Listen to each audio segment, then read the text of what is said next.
There have been dozens of Superman actors since the beginning. I was once among them, proud to wear the cape, to smile for cameras, to stand tall as the world's symbol of hope.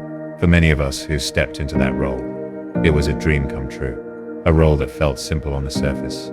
Hero saves the day, but beneath it, Superman was always something larger than life. He was never just a man in a suit. He was an idea, a symbol, a reflection of everything we wished we could be. Brave, kind, unbreakable. And playing that role, it changes you. It forces you to ask hard questions. What do I really stand for? What does it mean to be strong? Who am I when the cameras stop rolling? Among all of us who've worn the iconic says on our chest, there is one man who didn't just play Superman. He became him, not in the fantasy world of flying and fighting villains, but in the real world, where the villains are trauma, pain, and hopelessness. He was the one who showed us that true heroism doesn't require a cape, it requires character. When life tried to break him, he chose to stand taller than ever before. When his body was silenced, his spirit roared louder than any line in a script. His name was Christopher Reeve, and he did something none of us ever could.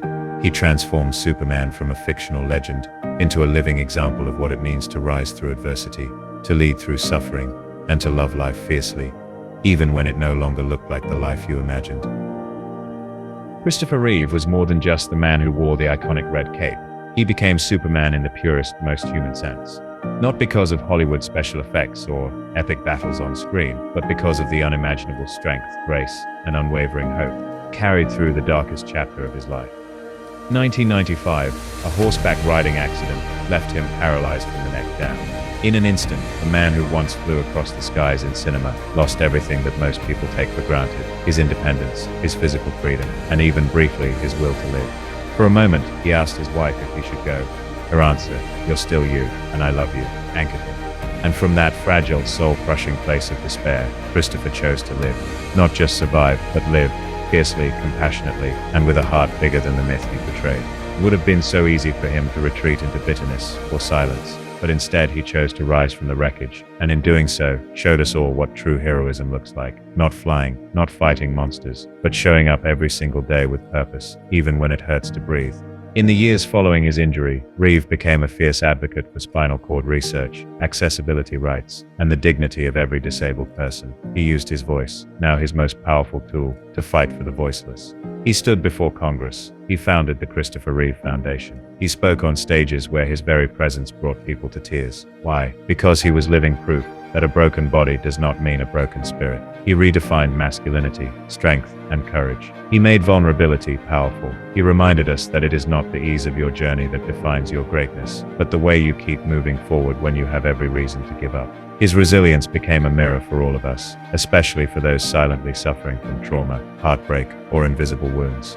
For every person who's ever felt trapped in their own body or mind, Reeve's story is a hand reaching out in the dark, whispering, "You can survive this. You can still become something extraordinary." This is not just a story about a celebrity or a former actor. This is a masterclass in self-transcendence. Christopher Reeve taught us that healing doesn't mean returning to who you were. It means becoming someone new, someone deeper, someone more empathetic, someone who can turn their pain into a lantern for others. He didn't pretend to be fearless. He was afraid. He was heartbroken. But he didn't let those things have the final say. That's a lesson we all need, especially today. In a world that feels increasingly chaotic, angry, and divided, when so many people are hurting or hardened, we need to ask ourselves, what would the real Superman stand for? He would not support hate. He would not fuel division. He would not mock the weak or ignore the suffering. Superman would stand for compassion, dignity, unity, and hope. Everything Christopher Reeve lived and died for. So what can we learn from him? That even when your body is confined to a wheelchair, your spirit can still run free. That even if your dreams are shattered,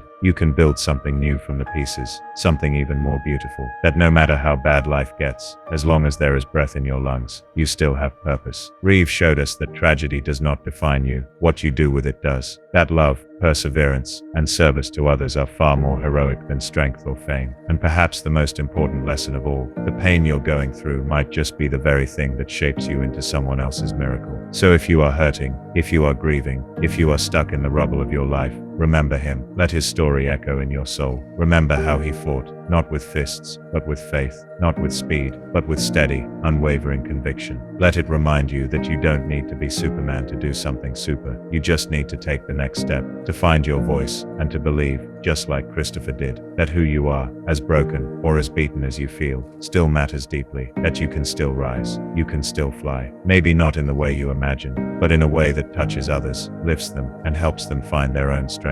In the end, that's what makes someone truly super. That's what makes someone truly unforgettable. And that's why Christopher Reeve will always be, not just the Superman we watched, but the one we will forever remember and aspire to become.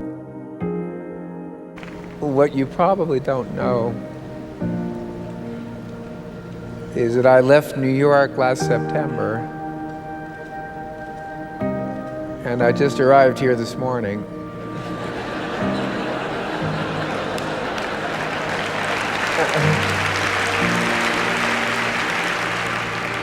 And I'm glad I did, because I wouldn't have missed this kind of welcome for the world. Thank you.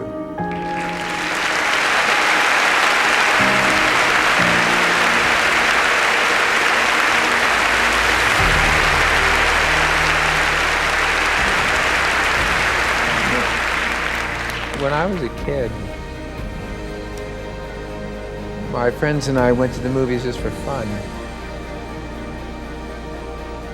But then we saw Kubrick's Dr. Strangelove. It started us thinking about the madness of nuclear destruction. Stanley Kramer's The Defiant once taught us about race relations.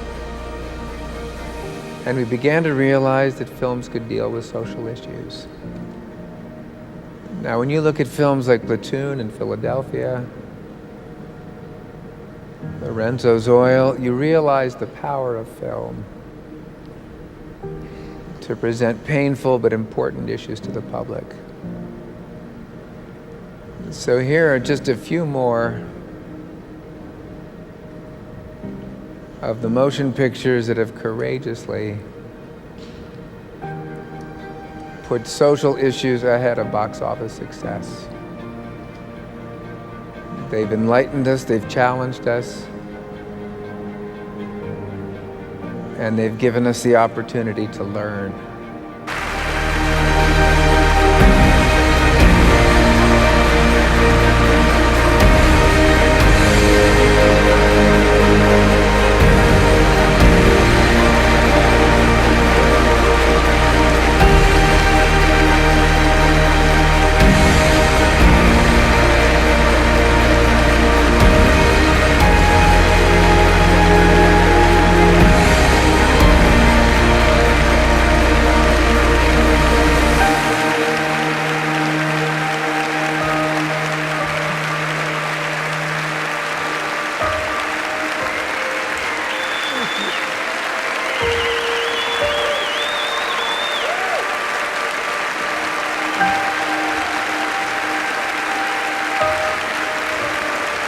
Thank you very much.